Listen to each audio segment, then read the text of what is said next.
Hey YouTube, Peterbilt Knife Guy. And today, we've got another Architect Knives. Yep, we have the Architect Knives 5.5 and CPM 3V on the Peterbilt Knife Guy channel. Freaking awesome. Now, if anybody follows me, you know that I have and love the 6.5.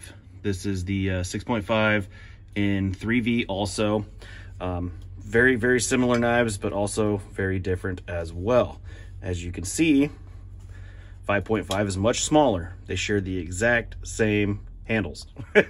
Both these can be swapped. If you watch my video where I built the survival kit, blah, blah, blah, you already know. If you don't, go check it out. But what we have here is God, I don't even know. Is it 5.5? It is 5.5 inches from the handle scales to the tip. It's got a fairly deep blade, and it has SE6 handle scales. There's been a lot of stuff going on. So what happened with Architect Knives? Architect Knives used to be sold strictly through the Knife Connection. That is not the case no more. Now Architect Knives has its own website, and it has the same situation where it's a knife builder. You can go build your knife however you want. And they offer it in 1095, S35VN, CPM 3V, and now Magna Cut. And the 1095 blades were made by Tops. The S35VN, the 3V, and the Magna Cut are now made by White River Knives and Tools, whatever it is. And they all have a, minus the 1095, I believe, all have a Peters heat treatment. So basically, same heat treatment that does Survive knives. Pretty cool. This is a thinner, shorter version of the 6.5 that I have. And when I built this one, since I went full orange on the last one, I figured, you know what, let's go a little bit more gray man on this one. So I got the gray scales with the gray Kydex sheath, and I did buy the leather backer for this one. They do offer a leather backer. They offer one with a dangler. They offer all kinds of clips and attachments, and one of these has you can get it with a ferro rod holder, all kinds of stuff. If you haven't checked them out yet, you really should. And then also went with an SE6 pouch on this one, or an SE pouch. So these are sold by SE. I was actually bought this one. You can buy them through the Knife Connection and the Architect Knife Builder, but I bought mine through Amazon.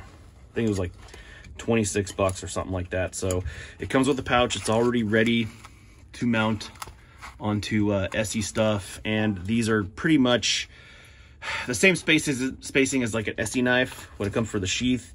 So it just literally bolts right on. It comes with your little survival tin, comes with all the screws and attachments. I drop everything. Pretty freaking cool. Made in the USA, so that's cool. Pretty much this whole knife is made in the USA.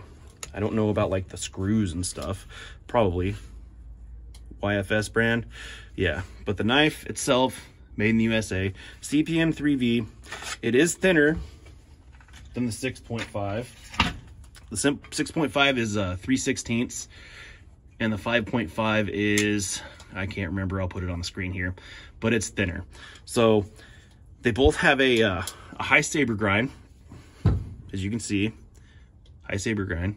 And that'll lend this one to be a little more slicey. I haven't really used either one of these. I have actually used this one a little bit for feather sticking, and we're going to try to do that in this video here a little bit. But yeah, I just kind of wanted to show you guys the package before I do anything else. I think it's a nice little clean package. I mean, if you want to just take this off and just have a regular standard sheath with a drop down loop, you could. I do kind of think these look like Survive knives just a little bit, minus the rear end, where if this was like an enclosed, if the scales came down here and enclosed the lanyard loop, I mean, they just kind of remind me. Is it just me, or does this look like the GSO 5.5 or 5.1 or whatever it is? They look very similar. They both have kind of like that drop down blade, high saber grind.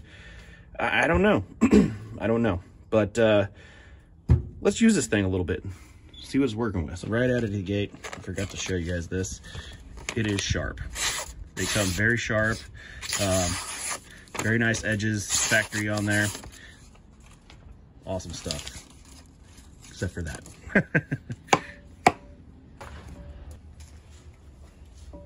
So let's try a little bit of light batoning. We're just going to use just a broken off piece of wood here and some 4x material. This stuff does have some knots in it. Not too much, but I mean, I guarantee this thing could be used as a hardcore survival knife if you wanted to, especially being CPM 3V, but you know, I just don't see it. I just see it as a good general use knife. And it's gonna be loud because that's a cast iron table. So far, no problem. No problem at all. But, you know, that's to be expected. I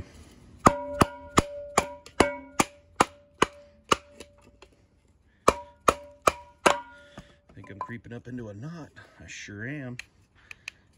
Let's give this thing a little love. Ooh, that thing sticks in good. Move you up here and whack it. Get this back out of the way.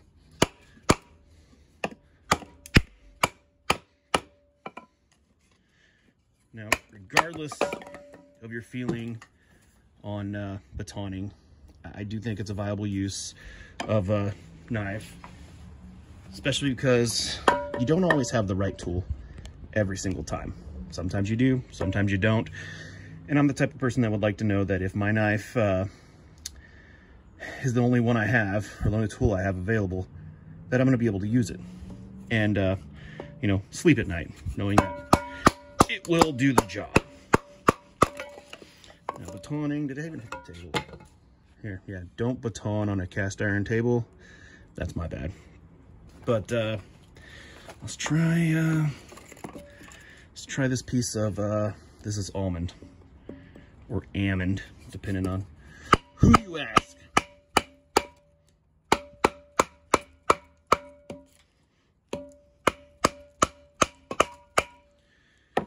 Right through it. I should have set my camera up better.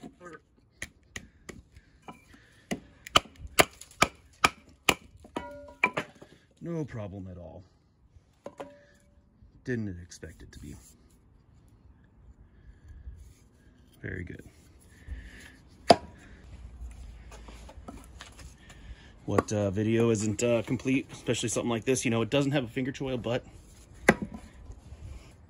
like I said, it doesn't have a finger choil, but it does lend itself to be able to hold it like so. And you know, you can put your finger right there. It's really not in much harm's way. It's just probably not the most comfortable thing, but let's see if we can get some feathers out of here. This is kind of a crappy angle for this, but let's see here.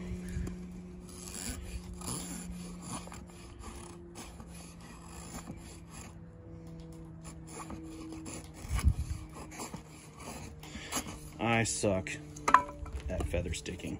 So I guess it doesn't really matter too much if I if the knife can't do it very good. Because I'm not going to be able to do it very good. But if you know how to do it,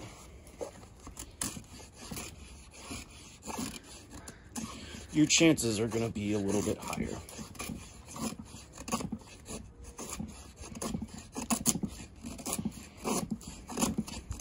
Of course, then again, practice makes perfect, and you'll eventually be able to get it. So yeah, the Architect 5.5. I dig these knives. I really do like SE6 handles. I feel they're very comfortable. It gives you many options because there's lots of options for the SE6. They'll fit directly on this. And yeah, I just think it's a cool knife. I'm glad I got this version, you know. I wasn't happy with just the 6.6 or 6.5, but let's check the edge retention. I didn't really do much, but you know what I did do? I did smack this edge onto the top of that table, which was stupid. and it's got a little hiccup. I don't know if you can see that right there. It's got a little hiccup, and that was because that wasn't the knife's fault. I mean, you smack any knife up against a cast iron table and it's gonna put a little glint on the edge. But if you got a little field sharpener, I guarantee we could take that thing right out.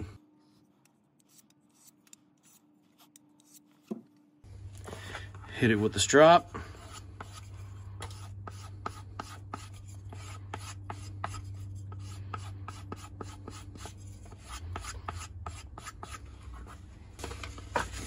And check the edge again.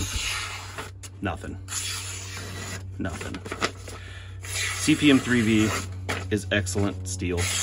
Tough, good edge retention, semi-stainless, good stuff. Anyways, that's all I got for you today. Thanks for watching.